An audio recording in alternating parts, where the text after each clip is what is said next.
prefere ser chamado de André ou de Xará? Eu vi que você tem os dois nomes. Alcunha de Xará, né?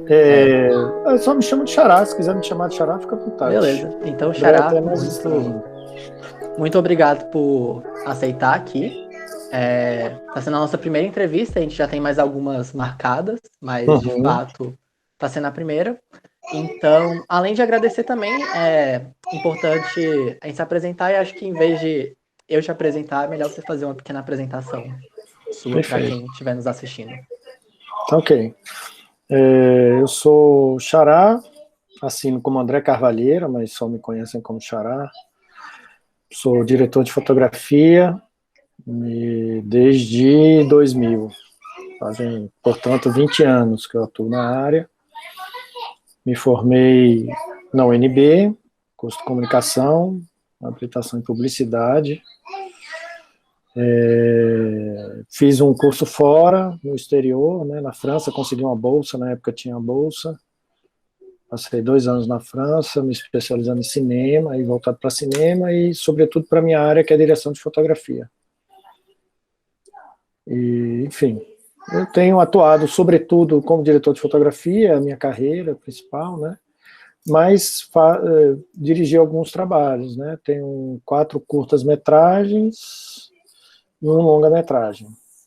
Uhum. É isso. Na pesquisa, eu até assisti algumas entrevistas suas. Eu não sabia dos curtas-metragens antes da entrevista que eu assisti semana passada. O Uhum, longa-metragem eu já sabia, eu assisti ele no Festival de Brasília, né, quando passou, o New Life. uhum, uhum, E a primeira pergunta eu vou fazer justamente sobre ele. Eu sei que você já falou sobre em algumas entrevistas, mas uhum. além de ser um dos principais nomes da direção de fotografia no DF, eu queria saber como a sua carreira de direção de fotografia influenciou como diretor nessa primeira experiência em dirigir um longa-metragem. O que você acha que você aprendeu que da direção de fotografia que te ajudou, ou talvez que tenha atrapalhado, não sei, Uhum. mas pontos positivos e negativos nessa primeira experiência de longa. Uhum. E talvez a parte mais importante da pergunta, o que você considera os elementos de uma boa colaboração entre direção de fotografia? Tá. Na verdade, comecei a fazer direção de fotografia e direção meio que, digamos, quase que conjuntamente, né? No mesmo momento que eu comecei a dirigir meu primeiro curta, fotografei outros 2 curtas meio que paralelamente, né, no processo. Entre o meu primeiro curta ficar pronto, né, já comecei também na direção de fotografia. Na verdade, o meu primeiro curta foi um curta feito com colegas, com amigos, né, hoje grandes amigos da UNB. A gente se formou um grupo juntos de estudo de cinema, a gente lia livro, via filme, debatia, conversava. Desse grupo eu era o único que não era do cinema, mas já estava na publicidade, mas estava totalmente voltado para o cinema já na época, né? Então, essa coisa do direção de fotografia e direção, né? Ela meio que nasceu juntos, assim, né? Então, quando eu fui dirigir o meu longa, eu já tinha dirigido outros curtas, então eu tinha experiência já como diretor, né? Que é o que me ajuda mesmo, né? Acho que a direção de fotografia é interessante do ponto de vista do conhecimento da estrutura do set, conhecimento técnico, né? Eu acho que nesse sentido me ajuda a pensar e, sei lá, tal movimento eu sei que é possível fazer, tal coisa eu sei que é possível fazer, né? Tal coisa eu sei que demora muito tempo para fazer. Então, nesses termos, digamos assim, de conhecimento técnico, né, dos tempos, das possibilidades, com certeza a minha experiência de direção de fotografia ajuda muito, né? Mas eu realmente, quando eu estou dirigindo, realmente eu separo, né, eu consigo realmente separar e eu não me intrometo na direção de fotografia como fotógrafo, eu me intrometo como diretor, né? E todo mundo se pergunta, pô, mas você não fica querendo dirigir? Eu digo, não, é tanta coisa para direção de fotografia. Você não fica querendo fazer fotografia, eu digo, já é tanta coisa para se preocupar, ator e mise-en-scène, e se a maquiagem está ok, se o figurino, não sei o quê, que a direção de fotografia realmente seria exagero, nem teria tempo para isso, né? Num tempo de set, que normalmente é um tempo corrido, né? Nós temos pouco tempo de set. Então, Não dá para querer abraçar o mundo, né? Então, eu realmente me mergulho na direção e deixo a direção de fotografia realmente a cargo do diretor de fotografia. Gosto muito de conversar sobre referências, né? Então, eu tenho muito esse aporte de referências, porque eu sempre pesquiso muitas referências, vou atrás, né, para os filmes que eu faço a fotografia, então eu termino tendo muitas referências e passando isso nas conversas com o diretor de fotografia, mas com o diretor de arte, diretora de arte, no caso foi uma diretora, né? Enfim, então eu acho que é mais nesse sentido técnico de conhecimento, tanto técnico do fazer mesmo, os planos, executar, como conhecimento técnico do funcionamento de um set, os tempos que levam as coisas e tal. Acho que esse é o meu aporte, né? A relação entre fotógrafo, agora respondendo essa que é uma outra pergunta quase, né, que é como essa relação, que elementos, né, bom, acho que o primeiro elemento, acho que é afinidade e confiança, acho que pode até vir juntos, né, estou falando dois, mas são um, né, acho que é afinidade e confiança, acho que a gente, ao trabalhar junto com o diretor, né, a gente tem que ter esses dois elementos aí na balança, né. Então a gente chama alguém porque a gente confia e gosta do trabalho, evidentemente, e também porque tem uma afinidade, né? De certa forma, você desenvolve afinidade estética, né, com a pessoa. Claro que o fotógrafo ele é meio que um coringa, né? Então a gente, como diretor de fotografia, a gente termina participando de estéticas, até estéticas que de repente você não tem um grande interesse, ou não é alguma coisa que te chama atenção, mas que você termina trabalhando com um diretor que tem esse caminho, você acaba seguindo por esse caminho, né? Então, a direção de fotografia tem um pouco essa qualidade. Já como diretor, você é um pouco o capitão do navio, então você vai realmente definir que tipo de estética, e normalmente é a estética com a qual você tem mais afinidade, proximidade, admiração, etc. Né? Então, acho que esses são elementos importantes. O outro elemento é exatamente esse, é tentar você como diretor de fotografia entrar um pouco na cabeça do diretor, né, tentar entendê-lo, né, acho que assumir esse papel mesmo de alguém que está junto e dando suporte a ele para que ele coloque em imagem, né, o que ele está imaginando para o filme, né, o que ele pensa. Então, acho que esse é um elemento importante. Você está conversando com o diretor está te falando da cena, você está lá imaginando como é que você veria isso. Será que tem uma janela nesse lugar? Não tem janela? Entra a luz, é uma luz de dentro, uma luz que vem de fora, enfim, é noite, é dia. Às vezes ele fala uma cena, eu falo, pô, essa cena é incrível, mas aí não poderia fazer ela de manhã, em vez de fazer ela de noite, fazer ela de manhã cedo. Aí né, esse tipo de coisa, de você tentar ajudá-lo a contar essa história, né, e fazer visualizar essa história, né, eu acho que esse é o grande lance, e aí é um trabalho conjunto mesmo, de formiguinha, né, de ver locação, de ver referência, de ir conversando, de ir acertando, sabe, até vocês dois, ou três, enfim, quantos forem na direção de fotografia, conseguirem acertar com o look, né, o visual do filme, que visual que o filme vai ter, e aí trabalhar nessa linha, né, e tentar trabalhar junto, e durante o filme, sobretudo, ser um pouco esse espécie de capitão da estética, sabe, já que a gente definiu junto, você, como diretor de fotografia, você tem que estar lembrando do diretor também, que às vezes o diretor, ele pode se perder, ele vai na dos atores, e tá lá com os atores, pensa isso aí, tipo, a câmera aqui, eu digo, pô, mas essa câmera não tem nada a ver com o que a gente está discutindo, acho que ela vai contra o que a gente pensou. E aí tem essa discussão mesmo, às vezes ele diz que não, e te convence do contrário, enfim. Então, acho que você, como diretor de fotografia, dentro do filme, você termina sendo capitão um pouco da estética, né? Você defende essa estética, pô, a gente está trabalhando muito em penumbra, vamos continuar nesse caminho, porque, né, enfim, porque narrativamente, dramaticamente, a gente já conversou e tal. Então, acho que é um pouco essa linha, né? Uhum. E aproveitando um gancho, queria perguntar como você escolhe os seus projetos, o que te atrai num projeto, às vezes, se alguém que você já colaborou, então você está trabalhando com um diretor ou diretora nova, se você tiver ali que escolher entre dois, três projetos, como vão ser os quesitos, ou às vezes um projeto que está com uma agenda ok, mas que não te atrai, então eu queria entender um pouco mais. Alguém que tem um currículo tão extenso, né? Como você Uhum. escolhe os projetos e se os seus critérios foram os mesmos desde sempre ou se foram evoluindo ao longo da sua carreira? Depende muito, viu? Depende muito.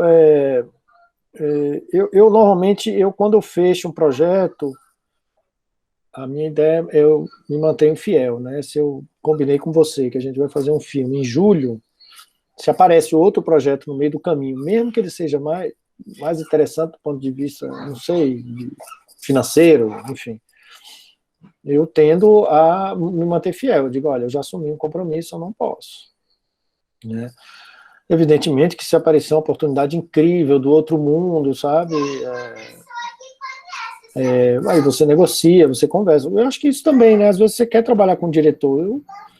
Tem diretores que eu adoraria trabalhar com eles. Então acho que seria seria com certeza um item, né? Se eles me chamarem para diretor de fotografia, eu com certeza vou querer trabalhar com eles, né? Então tem isso também, né? Você né, entra no meio do cinema, vai conhecendo o trabalho de certos diretores, e você vai se sentindo atraído por certos diretores, e evidentemente que se ele lhe chamar, você vai colocar ele como prioridade em relação a outros projetos, né? Então acho que tem isso do desejo, da vontade, da afinidade estética, etc., com certos diretores. Tem também a coisa de ter trabalhado junto já com o diretor e eu saber que o trabalho é muito bom e que eu gosto de trabalhar com esse determinado diretor e que a gente se entende muito bem, que tem um trabalho de colaboração muito interessante, que funciona, que flui, etc. Também é um ponto que conta bastante, né? Claro, né, admirar o trabalho do diretor, também ter saber que eu tenho essa afinidade, que eu gosto do jeito que ele trabalha, enfim, já trabalhamos juntos, isso também conta bastante, né? Enfim, eu acho que eu vou muito por aí, sabe? Outros quesitos, e eu me adapto, como diretor de fotografia, eu até gosto de ser provocado para estéticas ou formatos de filme, etc., que não me interessariam muito, por exemplo, em princípio. Não sei, eu digo aqui, mas eu acho que nem tem esse tipo de filme, mas assim, né? E aí, mas eu acho interessante como desafio, eu acho que pode ser legal, sabe? Pode entrar nessa seara. Eu nunca fiz um tipo de filme cômico ou de terror, ou etc., e de repente eu acho interessante porque vai me desafiar, vai me chamar vai me tirar do tradicional, do meu caminho, etc., sabe? Então eu gosto disso também.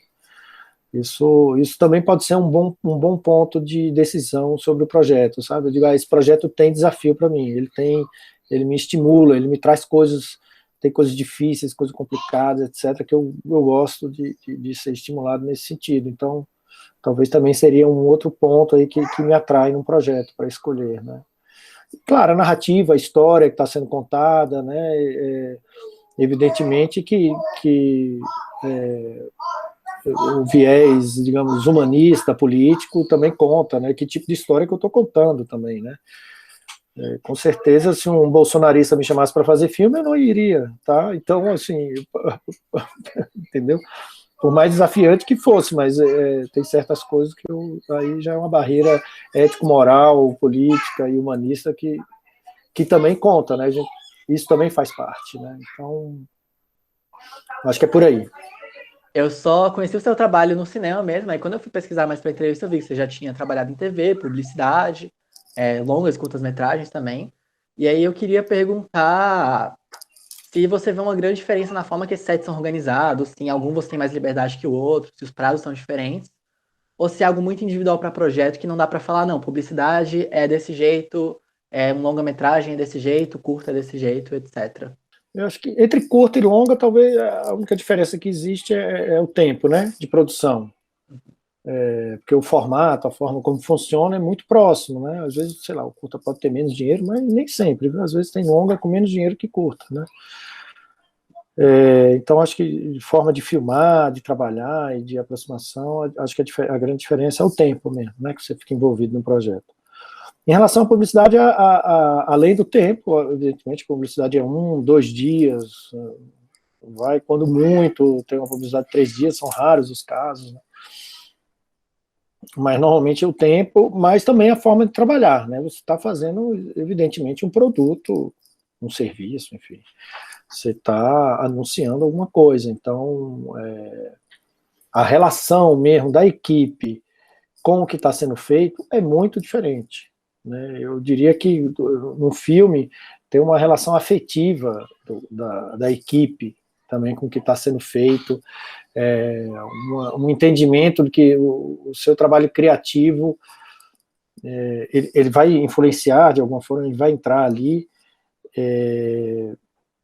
e não canalizado especificamente para uma coisa, mas muito mais livre, né, essa forma de criação. Então, mesmo que a gente está fazendo um filme, etc., mas a publicidade ela tem regras mais específicas do produto, o que se pode fazer, o que não se pode fazer, que o cliente vai gostar, a agência vai gostar ou não do que você está fazendo, enfim. Então, às vezes, e as coisas são mais aleatórias mesmo, né? Agora todo mundo gosta de um desfocado e lente anamórfica, porque dá aquele reflexo assim, comprido e contraluz forte. Você vai, e filtro difusor, né? Um filtro que dá uma embaçadinha, da vida, né? Sim. Na linha dos promistes, né? Então, assim, aí você vai pelo caminho que os clientes gostam disso, a agência gosta desse tipo de trabalho. Pode não ter nada a ver com a mise-en-scène, com a dramaturgia, se tiver alguma dramaturgia, porque também não tem uma dramaturgia direito, né? Então, publicidade realmente é um caso muito específico e muita parte, né? Normalmente que as pessoas dizem que adoram fazer filmes e não gostam de fazer publicidade, mas depende da publicidade. Tem publicidades que são boas de fazer, outras não, enfim. Mas é o que paga bem, né? Também tem isso, né? Financeiramente, o mercado depende da publicidade, né? Do institucional, enfim, desse tipo de trabalho também, porque é onde tem mais dinheiro do que no cinema, é óbvio, né? Então, a diferença eu acho que vão muito nesse perfil. Então tem uma coisa mais, né? As pessoas são um pouco mais distantes, estão um pouco mais frias, assim, né? É um trabalho com publicidade, acaba em 2 dias, então não há um envolvimento da equipe entre si também, né? Não há essa coisa mais afetiva que rola em filmes, né? Ele é mais frio mesmo, é um serviço, você faz, acabou, vai embora, vai para casa, né? O filme, não, o filme fica mais, né? Fica um rabo, você conversa sobre o filme, conversa sobre o plano, né? Continua vivenciando o filme, né?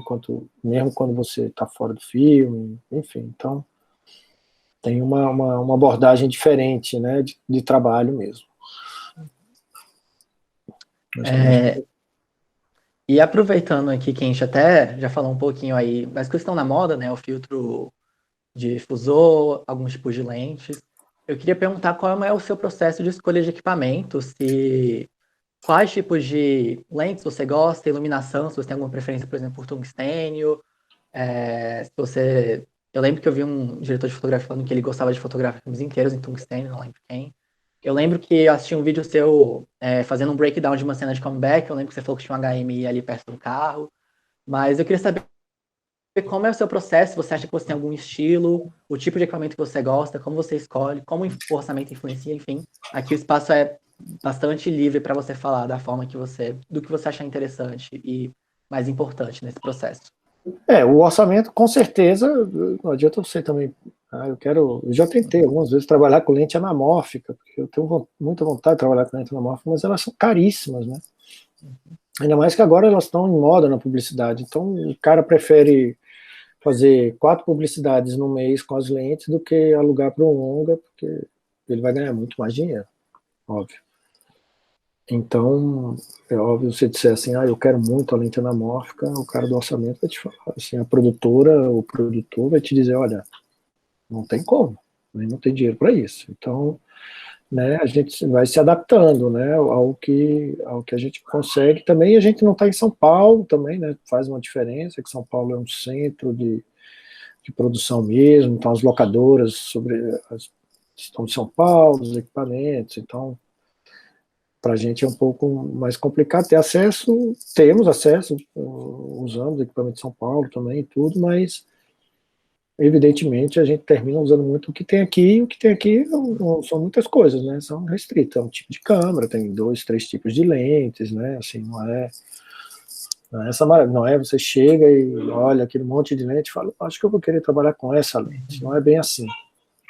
inclusive, por isso que eu estou falando, tem lentes, inclusive, que eu quero trabalhar, tem a Leica, eu adoraria fazer um trabalho com a Leica, mas a Leica Summilux, mas, assim, ela é caríssima e ela está sempre fora de locação, raramente você consegue locar, entendeu? A Globo loca bastante, então, enfim, uma série de fatores que fazem com que você termine, a escolha é um pouco mais restrita nos equipamentos que você consegue ter acesso, né?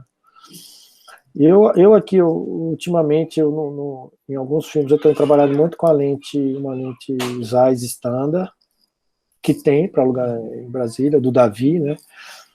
Eu conheço o Davi, a gente é amigo e tal, então ele tem um bom jogo de lentes, e são as lentes Standard Zeiss, que são as lentes mais antigas, né? Eu não sei exatamente de que ano que elas são dos anos 60, alguma coisa assim. Elas são lentes mais antigas e elas são menos definidas do que essas lentes modernas e novas, né? Que tem uma definição muito alta. E aí eu gosto de trabalhar porque quebra um pouco a alta definição do digital, né? Em vez de colocar um filtro difusor na frente da lente, eu uso a lente que já tem um pouco essa qualidade, né? Já quebra um pouco essas linhas muito duras, né? Do digital, né? Tem uma definição muito grande, você vê cada fio de cabelo, assim, mas é um tipo de imagem que chega a incomodar. E aí essa lente te dá uma imagem mais suave, né? Usei também no trabalho com o mesmo diretor que você citou, do Comeback, o Érico Rassi, eu usei umas cookies também. Eu queria muito trabalhar com essas cookies, aí conseguimos nesse filme. E ela é um pouquinho mais quente que as outras lentes, então eu já ia é um faroeste, né? A gente fez um faroeste, mais do que o Comeback, é um faroeste mesmo, né? Rodado aqui próximo da Chapada, né? Numa região chamada Vale do Paraná, que é um microclima, né? Bem seco, tem partes dessa região que parece até o sertão nordestino, né? De tão seco, é bem interessante, assim. A gente, para esse filme, eu escolhi essas lentes, e aí, por sorte, conseguimos, com negociação da diretora, a produtora executiva, né, ela conseguiu essas lentes e tal, equipamento. Então tem isso também, né? Às vezes a gente tenta e o produtor tem um jogo de cintura e consegue, né? E sobre câmera, bom, a melhor câmera que tem para se trabalhar no momento é a Alexa Mini. Então, todo sonho de fotógrafo é trabalhar com a Alexa Mini, porque ela tem uma textura de imagem que parece que é mais cinematográfica do que as outras.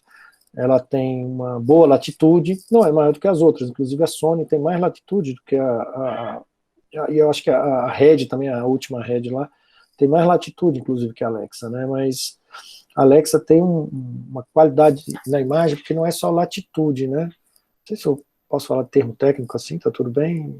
De boa, né? Sim, eu inclusive estou fazendo a entrevista, só para dar um contextozinho, quem está fazendo as de fotografia são a professora Emília, de fotografia, Ah, e eu Emília, que estou me encaminhando para esse lado, a gente é bem próximo, porque eu amo essa área, então que pode legal. usar qualquer termo técnico que você quiser, o quão fundo que você quiser aí, que talvez eu consiga acompanhar. Se eu não conseguir, aí eu tiro a dúvida, é bom que eu aprendo mais, Tá mas ótimo, o tá meu ótimo. dever de casa aí nos últimos anos está muito bem feito. Legal. Então, a latitude do filme, mas a qualidade da imagem não é só latitude, né? Forma como as cores são reproduzidas, né? Porque é uma reprodução de cores, né? Enfim, tem outros aspectos da imagem, né? Que são tão importantes ou mais. Tanto é que a Alexa Mini é uma das câmeras vedetes aí. Você pegar as grandes produções, elas praticamente todas foram feitas com a Alexa Mini, ou agora a nova moda, que são as Alexa LF, desculpa, LF, Uhum. isso mesmo. Large format, né? Que nem na película. Na película você filmava em Super 8 é uma qualidade, 16 milímetros é outra, 35 é melhor, e a melhor de todas na película era 65 milímetros, que eram os grãos mais finos, né? Porque a imagem era maior, né? Você faz uma imagem dessa para projetar numa tela e uma imagem dessa, evidentemente que vai ter uma diferença, né? Então a mesma coisa no digital, e agora tem esse formato grande, né? E aí, evidentemente, tem todo o jogo de lentes que tem que acompanhar, porque as lentes, elas Tem um círculo vinhetariam, maior, né? elas têm que ser maior, né? Evidentemente, porque o quadro que está atrás, o sensor que está atrás é maior, então você tem que ter Uhum. uma lente que tem é mais larga mesmo, né? O vidro tem que ser maior, né? E aí tem uma Sim, série de então. filmes sendo Uhum. feitos com essa câmera agora, né? Isso é, inclusive, uma questão interessante de pensar até essas lentes, né? Porque o centro dela é diferente. Então, eu lembro que um tempo atrás eu estava pesquisando uma lente, acho que da Canon, Sumire, e quando ela está sendo usada num sensor todo, ela tem aquele bokeh meio, que ele é meio distorcido no canto, enquanto quando ela está usando num sensor de 35, é Fica diferente. diferente. Então, eu acho É. que talvez aqui essas lentes mais novas ainda sejam meio distantes aqui no mercado de Brasília, mas até para quem não trabalha com essas câmeras são coisas interessantes, né? Especialmente Sim. porque a gente já tem, né, câmeras menores, mirrorless, mas justamente porque eu pesquiso muito isso e o meu conhecimento é muito de ficar olhando as coisas e estudando, porque, né, universitário a gente tem muito pouco acesso a essas coisas. Eu Uhum. queria saber um pouco mais com alguém, especialmente aqui de Brasília, que tem mais acesso ao que é possível e como você consegue construir as suas imagens com os equipamentos que tem aqui. Sim. Pois é, eu tô falando da Alexamine. A Alexamine tem em Brasília, né? Mas tem Uhum. em Belo Horizonte, tem, enfim, não é com um pouquinho mais de grana as produções, tanto que vários filmes de Brasília, longas-metragens de Brasília, foram produzidos com ela. Recentemente eu fiz alguns deles, né? E lentes, aqui tem lentes também, né? Lentes Master Primes também, que são as lentes, essas são mais novas, com mais Uhum. definição, são excelentes lentes também, né? Grandes lentes também. Uhum. Também tem acesso, né? Claro, tem que ter um pouco mais de dinheiro, essa coisa toda. Mas, assim, para baixo. Eu agora fiz um filme que a gente tinha um orçamento, era um bom Uhum. orçamento, até 1.800.000, eu acho. Uhum. Um bom orçamento, mas todo filmado nas redondezas de Pirinópolis, e a equipe, por causa do Covid, tinha que ficar toda hospedada no mesmo lugar, numa fazenda lá, e não podia sair. Esse chama-se, por enquanto, o título do filme é Nada, né? Dirigido pelos irmãos Guimarães, né, que eram do teatro, mas que é o primeiro longa deles.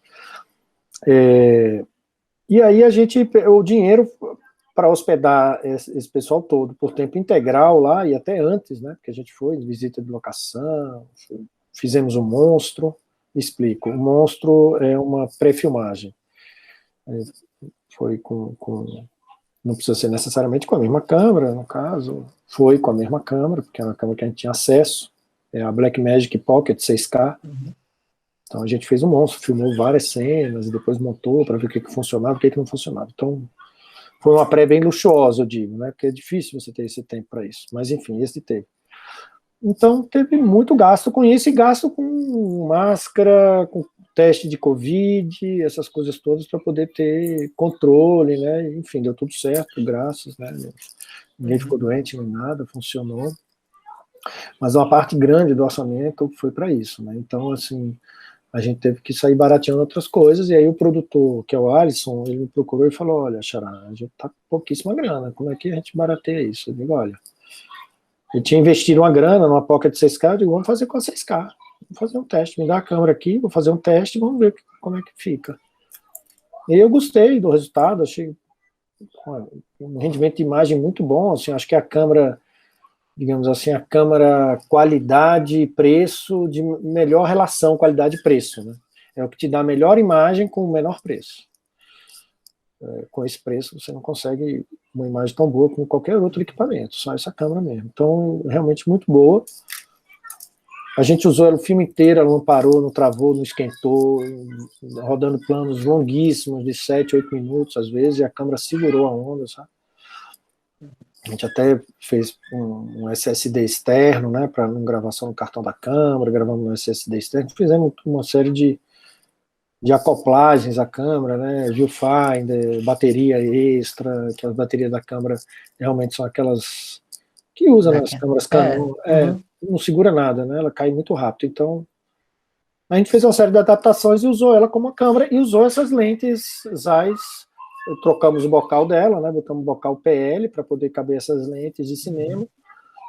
e usamos, e fiquei super satisfeito com o resultado. Estou indo fazer um filme no próximo mês, um longa também, e eu vou fazer com exatamente esse mesmo equipamento, que barateia demais, né? O preço de câmera é muito caro, o aluguel de câmera, né? São 4 semanas, né? Muito tempo também que você fica com o equipamento, né? Então, normal também ser caro, né? Uhum. E aí, tempos de Covid, isso, eu acabei usando esse tipo de equipamento, fiquei muito satisfeito com o resultado. Ela não tem a mesma latitude que as outras câmeras, então você tem que trabalhar um pouco mais controlado, mais pensando que você não pode ter grandes variações, né? Um lugar muito escuro, um lugar muito claro dentro do mesmo quadro, né? Ou você vai ter que clarear o lado escuro, ou você vai ter que escurecer o lado claro, né? Para poder caber, né? Dentro da latitude da câmera. Então, mas tudo bem, mas isso evidentemente com a câmera que tem mais latitude, você trabalha de forma mais confortável, né? Uhum. Então, mas aí fomos dosando, né? Porque também tem isso. Você pega uma câmera, então ela é tudo muito baixa, você precisa terminar tendo que investir em equipamento de iluminação, né? Mas aí E, conseguimos fazer uhum. de um jeito que ficou barato tudo, né? Assim, nesses termos, né? E falando em equipamento de iluminação, você tem algum preferido? Você gosta de trabalhar com alguma coisa ou depende muito por cena? Qual a sua opinião sobre LEDs, que tem crescido muito ultimamente? Eu sou bem tradicional. Assim, se você vê, existem as coisas das rendimento de cor das lâmpadas, né? Eu acho que isso você consegue Uhum. acessar até pesquisando, né? Que ele te mostra um gráfico dentro do espectro visível, né?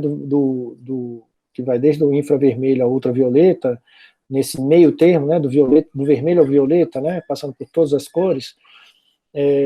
As lâmpadas, a luz do dia, ela é um gráfico que faz isso aqui, ó. Ela tem muito Uhum. verde, tem um pouco menos de vermelho, um pouco menos de violeta, mas é um gráfico mais ou menos assim, contínuo. O tungstênio, a lâmpada tungstênio de filamento, que é, né, a energia passa ali, aquece o metal se encandeia, é uma espécie de fogueira, né? É um pouco o Uhum. mesmo princípio do Sol. O gráfico dele é um pouquinho mais deslocado para frente, assim, ele tem mais cores quentes, amarelos, vermelhos, do que cores frias. Ok, normal, né? Uhum. Tungstênio, né? No olho nu, você olha e você vê amarelado, né? Então, mas ela é contínua também. Quando você pega LED ou fluorescente, o gráfico delas é muito diferente. Isso tem implicações na imagem, óbvio, né? Então, o fluorescente às vezes tem um pico aqui, aqui não tem nada, aqui tem alguma coisa, aqui tem alguma coisa, aqui não tem nada, aqui tem alguma coisa. Então, tem realmente espectros que a gente enxerga que aquela luz não tem. Então, ela não tem, ela não emite essa cor, né? Ela emite um pouco de cada cor, né? Um pouco como essas lâmpadas. E o LED é um pouco melhor do que as fluorescentes, mas ainda assim ela tem um gráfico estranho. Ela não é um contínuo, como a luz do fogo, a luz da vela, a lâmpada tradicional de filamento, a luz tungstênio, a luz do sol, né? E o HMI também, ele não é exatamente, porque ele é de descarga elétrica, né? Um gás, você joga uma eletricidade, esse gás reage que nem a fluorescente, reage e emite luz. O gráfico dela também não é exatamente esse gráfico, tem mais luzes frias e tal, né, o HMI. Mas ele imita bem a luz do dia, funciona super bem. Né? Tanto é que a gente faz isso no filme, às vezes as pessoas no set de filmagem, e eu ilumino a janela e falo assim, nossa, olha o sol, eu digo, que sol que nada, o pessoal HMI lá fora. Né? Então, assim, até o olho humano, sem passar pela câmera, ele consegue, então, realmente tem um rendimento de qualidade muito bom, né? E se aproxima realmente muito da luz do dia. Eu acho ela um pouco estridente, às vezes meio fria, tem uma coisa esquisita ali, sabe? Eu sinto Uhum. uma coisa que não é tão natural assim. Apesar de ser absolutamente natural um gás entrar aí, mas é um natural fabricado. Então, assim, de preferência, realmente, a melhor luz, como todos os fotógrafos, acho que nenhum fotógrafo vai dizer nada diferente disso. A melhor luz é a luz do dia. É que tem o melhor rendimento de pele, porque a pele da gente também tem que pensar nisso, ela tem várias cores, né? Seja branco, moreno, negro, enfim, ela tem várias cores, né? E às vezes, quando você ilumina com um LED que não é muito de qualidade, ou uma fluorescente que não é de qualidade, você vai ter uma pele, às vezes, meio pálida, meio cinza, meio azulada, meio não sei o quê, né? E algumas cores da pele não vão estar sendo reproduzidas, porque a luz, você para reproduzir, você precisa que a luz venha e volta, né? Quando ela volta é que ela traz a cor. Então, as fluorescentes e LEDs, elas têm essa deficiência um pouco, né? HMI menos, mas essas luzes têm um pouco essas deficiências. Então, que dá o tom de pele e as cores mais bem reproduzidas ainda é a luz do dia e a luz tungstênio. Sim, é até interessante que até esses LEDs RGB, assim, não falando dessas fitinhas que a gente compra, mas de fato LEDs profissionais. Eu tava vendo um vídeo foi feito em parceria da Aputure com a Quasar Science, são duas marcas que fazem lâmpadas de LED bem conceituadas, testando até com o SkyPanel da ARRI a diferença entre um LED RGBW e uma tungstênio ou HMI pela gelatina. E mesmo no olho nu parecendo igual, quando você vai ver, por causa da diferença de cor, na câmera fica diferente. Então, É, eu acho muito interessante que as novas possibilidades da tecnologia, mas tem, também tem as tem coisas essa, provadas. tem. Exatamente. Não, você fala da câmera. A câmera ainda tem um sensor que lê a luz e as Uhum. cores de uma forma específica, etc, etc. Então, por exemplo, aquelas luzezinhas aquelas coisinhas que vendem, sabe? Bem meio violeta, azulado, violeta. Essas bugigangas mesmo, às vezes um santinho que acende, um chaveirinho, não sei o quê. Tem uma luz ali que ela é proibida. Você bota na frente da câmera, ela dá um ruído horroroso.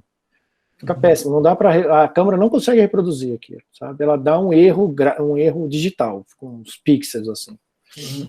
Né? Então tem isso que a câmera também tem cores proibidas, né? Então às vezes a mistura da cor do cenário com a luz que você está usando pode dar esse tipo de problema também, né? Que chama-se cor proibida exatamente porque a câmera não consegue reproduzir. Apesar do nosso olho conseguir, a câmera ela é restrita em tudo, né? Tanto na reprodução de cores quanto na latitude, né? Então,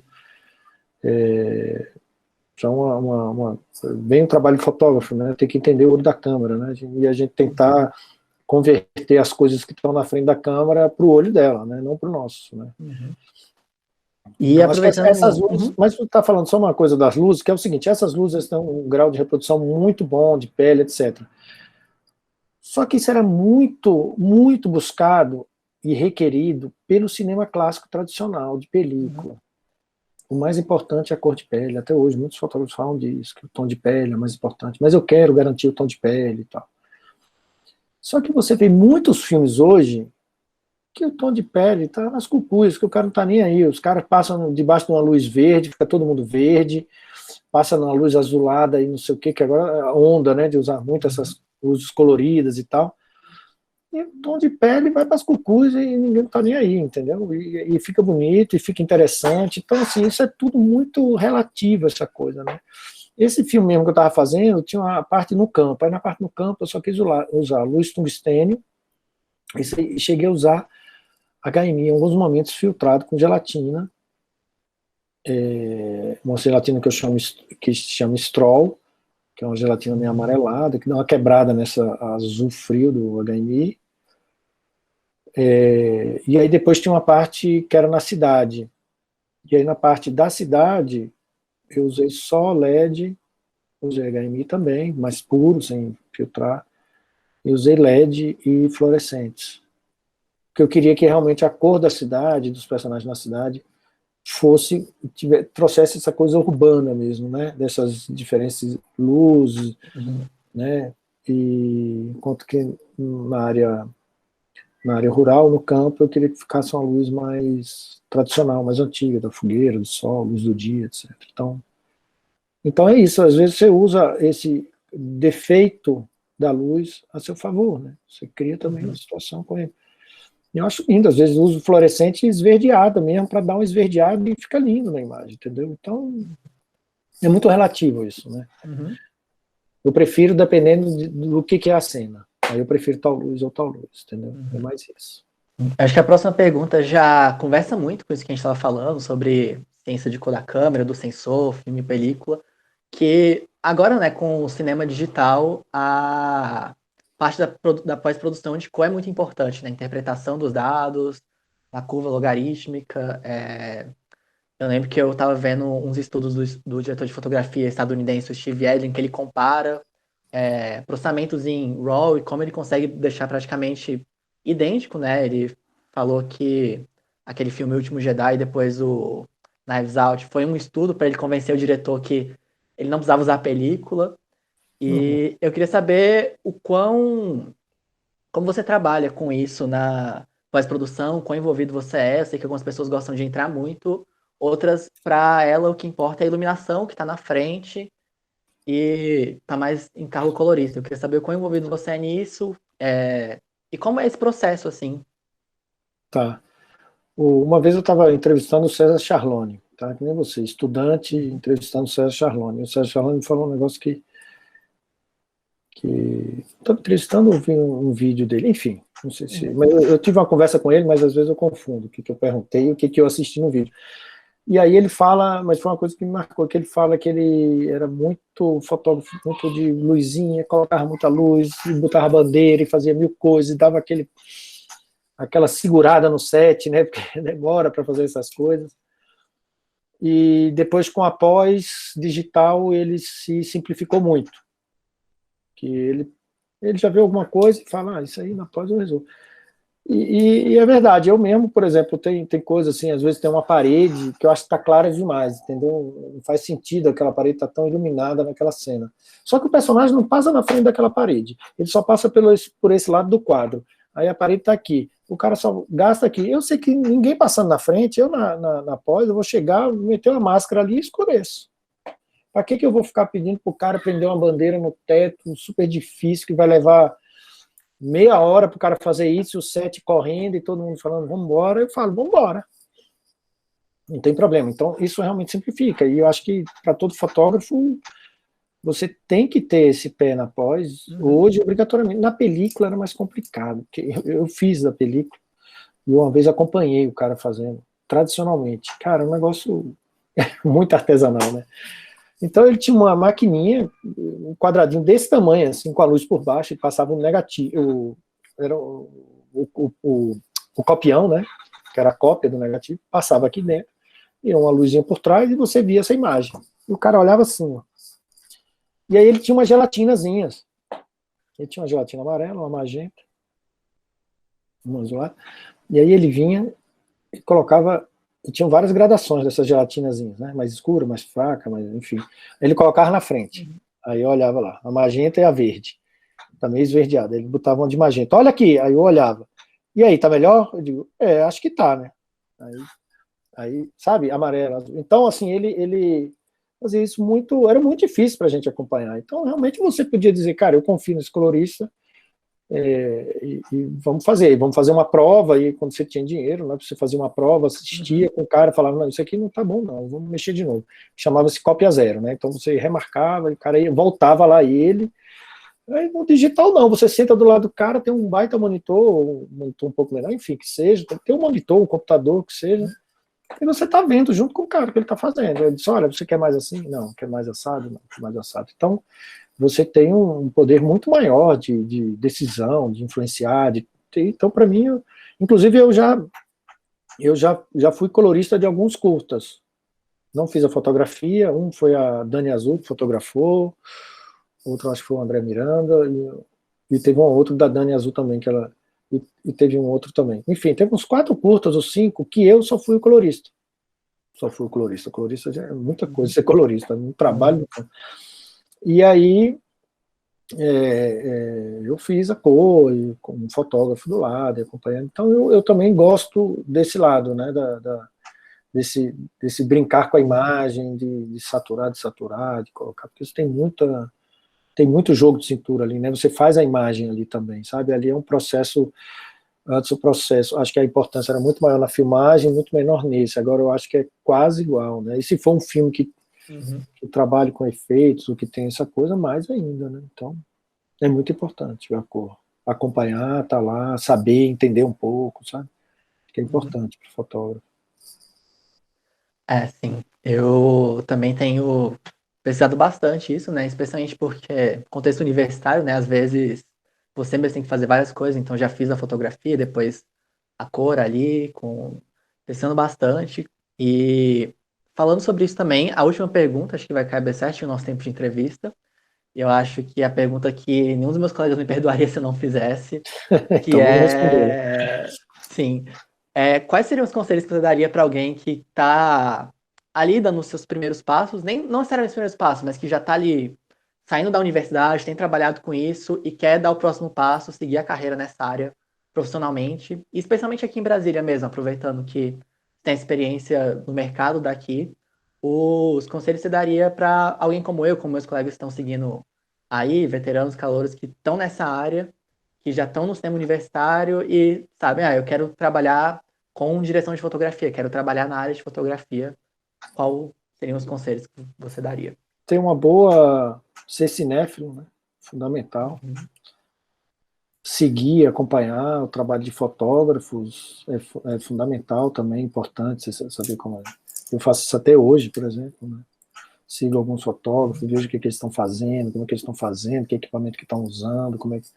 vejo um making-off aqui, um making-off ali. Eu estava vendo agora os making-offs do Nomadland, né? Que ganhou o Oscar. Para ver como é que o cara fez. O cara filmou muito em lusco-fusco de manhã, lusco-fusco à tarde, hora mágica, né? Às vezes com gimbal, às vezes câmera na mão. E aí eu acompanhei para saber como é que o cara tinha feito, né? E o Mank também, ganhou fotografia, enfim, saber pelo menos como é que o cara trabalhou, que tipo de equipamento e tal. Evidentemente que a gente vai para esses filmes, a gente fica, talvez não o Nomadland. O Nomadland eu acho que é a coisa mais próxima da nossa realidade. Mas Mank, esse tipo de filme termina te levando para outra coisa. Você, nossa, mas que difícil, eu nunca vou ter acesso a esse equipamento. Então, cara, é olhar para a referência para ver como ele fez. Agora, evidentemente que tem muito equipamento ali que eu nunca usei e que dificilmente a gente vai conseguir usar, a menos que você vire um fotógrafo internacional, enfim. Então, eu acho que procurar ver os trabalhos, acompanhar, ser cinéfilo e conhecer o nome de fotógrafos e ir atrás deles, né, que trabalho que eles fazem e tal, eu acho fundamental, importante, a coisa de isso que você falou que faz, né, também, de estar por dentro um pouco dos equipamentos, né, cara, é um inferno também. Às vezes eu fico desatualizado porque é lançamento, cada semana tem um lançamento novo de equipamento, de filtro, de gelatina, de luz, etc, né. Então é bom estar indo atrás também, descobrindo isso. E uma coisa que eu fazia muito quando estava começando, queria muito, eu era assistente de câmera, eu fotografava muito. Hoje até faço menos, até me arrependo de fazer pouco. Eu gosto muito de fotografia estilo, né? Fotografia mesmo, não com celular, mas tentar arrumar uma câmera mesmo, entender velocidade, diafragma, como é que você expõe para isso, como é que eu exponho para aquilo, mexer no Photoshop, pegar um Photoshop, ficar mexendo nas cores, vendo até um dia, estragar. Então, assim, você fazendo seus testes também, né? Você experimentando coisas, né? Porque isso pode até te ajudar. Depois vai fazer um curso de, cara, eu fiz umas fotos, me aconteceu isso, eu fiz umas fotos, fiz um tratamento nas fotos, vê o que tu acha. Aí, pô, eu mostrei pro diretor, ele se amarrou, falou, cara, vamos fazer isso mesmo, então vamos tentar fazer isso no vídeo. E aí fui, né, depois, hoje em dia você tem o DaVinci, não precisa nem ser isso, você pega até uma foto, hoje eu faço isso, pego uma foto, às vezes fixa, até de celular, jogo no DaVinci e mexo nas cores no DaVinci, coisa simples, o DaVinci você aprende, né, eu que sou mais velho aprendo, imagina vocês que são mais novos nessa geração, eu aprendo muito rápido essas coisas, então assim, o DaVinci é ótimo para você ficar testando, máscara, não bota máscara, faz marcação, né, puxa pro vermelho, puxa pro amarelo, não sei o que, né, fica brincando com isso. Então acho que essas experimentações assim caseiras são muito importantes, né, acho que é um excelente caminho. E o caminho, bom, tradicional para mim, fotografia funcionou assim, para a maioria das pessoas funcionou, para alguns casos raros não, mas esse é assistente de câmera, né?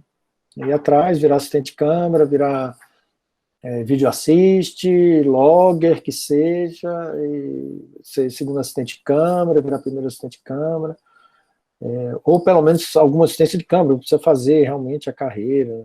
Eu fiz cada item, né? Cada coisa eu fui, né? Mas não necessariamente precisa, né? Isso não vai fazer ninguém melhor do que o outro, não, mas eu acho que estar no set, entender como é que funciona o set como assistente, e aí você se liga muito mais no equipamento, né? Entende como é que funciona o equipamento, como é que monta, como é que limpa, como é que é a postura de set, né? Ver outros colegas, outras pessoas trabalhando, aprende com isso. Então, acho que tentar cavar uns espaços os primeiros trabalhos não ganhei absolutamente nada, né? Eu ia de estagiário, eu lembro que eu cheguei no filme, estava rodando uma cena lá, na UNB, inclusive, eu acho. minhocão, tava rodando uma cena, e eu conheci não, mas sabia quem era o produtor executivo, e cheguei nele e falei, me bota no filme, eu faço qualquer coisa. E me colocaram lá como assistente de som. Eu fui trabalhar com o pessoal do som, que eram 2 caras, às vezes eu segurava o microfone para fazer um outro som, que eles queriam captar também.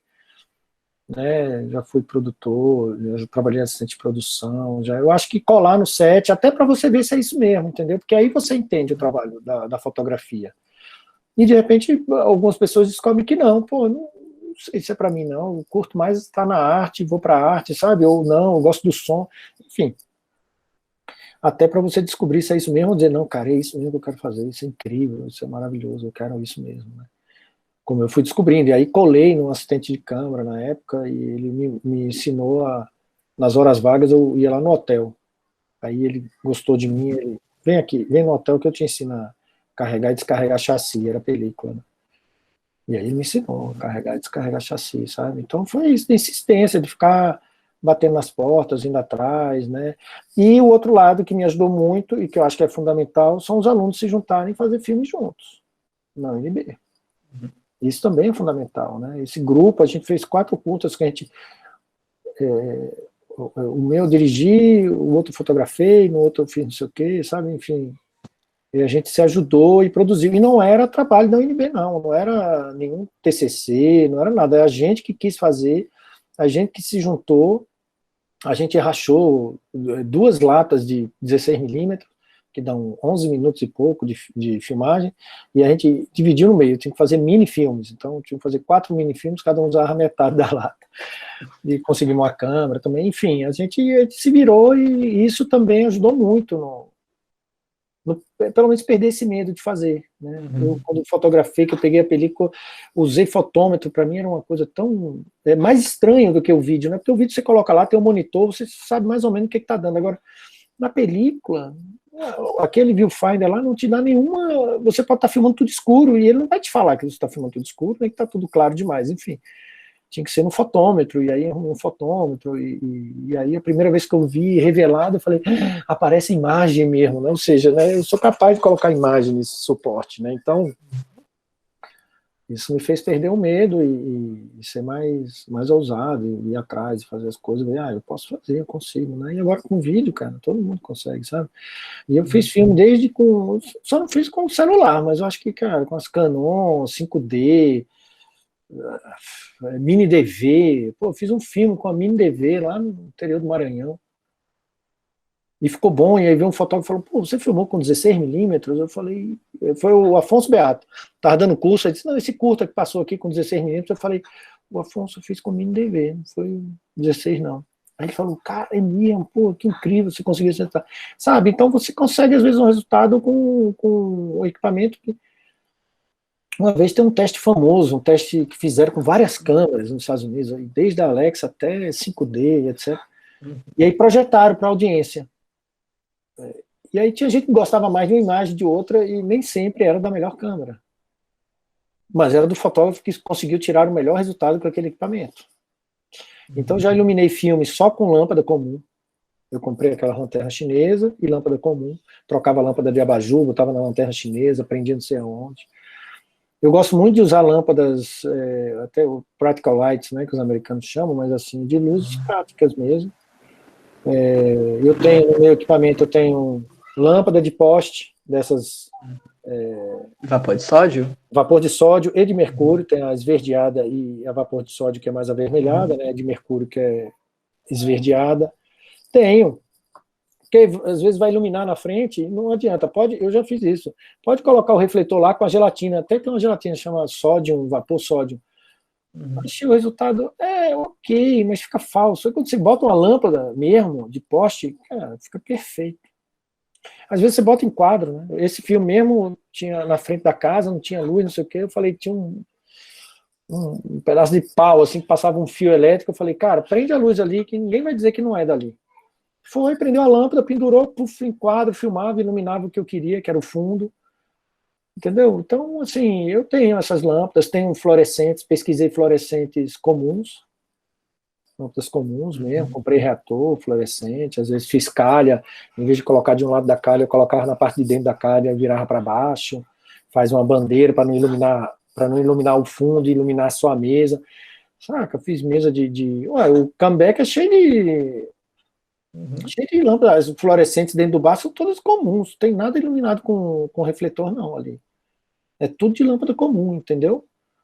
Então, assim, eu acho que é isso, meter as caras, vai numa loja de elétrica, compra o seu equipamento de iluminação, gasta lá 200, 300 reais e faz o filme com esse equipamento, cara. Teve um que eu fiz era todo externo, dia, então eu comprei folhas de isopor e papel laminado dourado, que eu queria um contraluz dourado, sempre dourado, chama Danai esse curta. Cara, fizemos um grande isopor com papel dourado colado nele, e eu dizia para ela, corre para lá tem luz, aí puf, rebatia a luz, bota de contra.